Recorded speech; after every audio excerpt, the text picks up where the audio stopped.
Le projet Tous Commissaires existe depuis 2017. C'est un projet qui est en partenariat entre le lycée Marc Bloch et le musée régional d'art contemporain de Sérignan.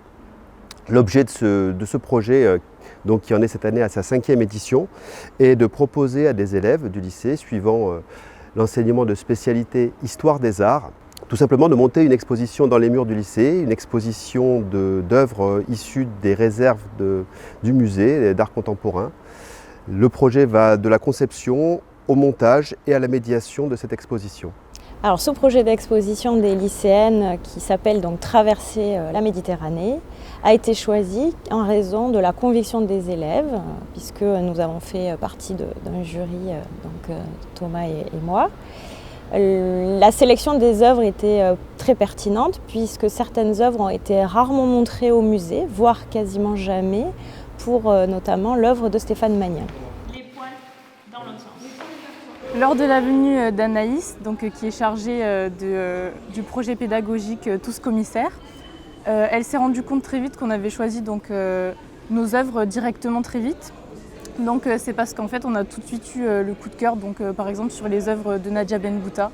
On les a tout de suite très aimées parce qu'elles ont des couleurs très vives qui nous ont attiré l'œil. Et par la suite, après, toutes les œuvres se sont assemblées au fur et à mesure. Et ensuite, on a trouvé le thème de la Méditerranée qui était en commun avec toutes les œuvres.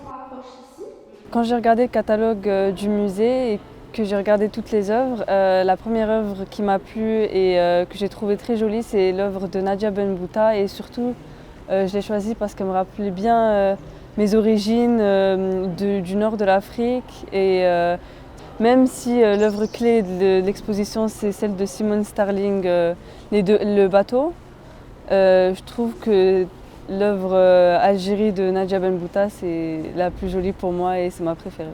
Quand l'œuvre est accrochée, le regard arrive à peu près au centre de l'image.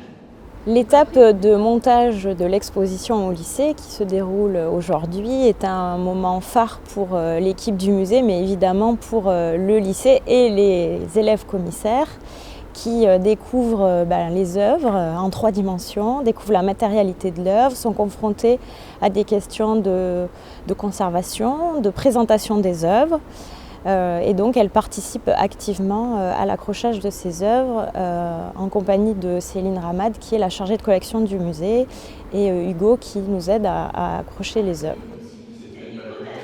Il va s'en suivre donc des visites qui vont être proposées aux établissements scolaires mais évidemment aux classes du lycée Marc Bloch. Donc, on a décidé avec les filles de mettre comme titre pour cette exposition Traverser la Méditerranée avec un EZ. Pour expliquer aux visiteurs de venir s'embarquer avec nous dans l'exposition et découvrir les paysages de la Méditerranée avec chaque artiste et chaque œuvre qu'il y a dans cette exposition. Au début, quand j'ai intégré le projet l'exposition Traverser la Méditerranée, j'ai trouvé que l'exposition au début ne me correspondait pas. Mais après, quand j'ai vu les thématiques abordées et les œuvres choisies pour l'exposition, j'ai trouvé que c'était intelligent de choisir ces œuvres-là, notamment une qui m'a particulièrement plu, celle de Simone Starling, À l'ombre du pin tordu. L'originalité et la force pédagogique de ce projet, ce partenariat entre le lycée Marc Bloch et le MRAC Occitanie, étant évidemment de laisser la parole aux jeunes et leur laisser parler ensemble d'art contemporain et de création artistique.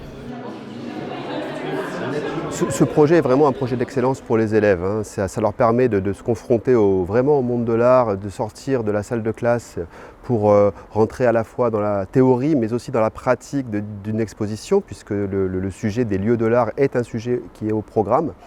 Et puisque c'est la 5e édition, on a déjà maintenant un petit palmarès entre guillemets, et on sait que pour certaines de nos élèves ex-commissaires, ça a été vraiment un déclencheur de vocation.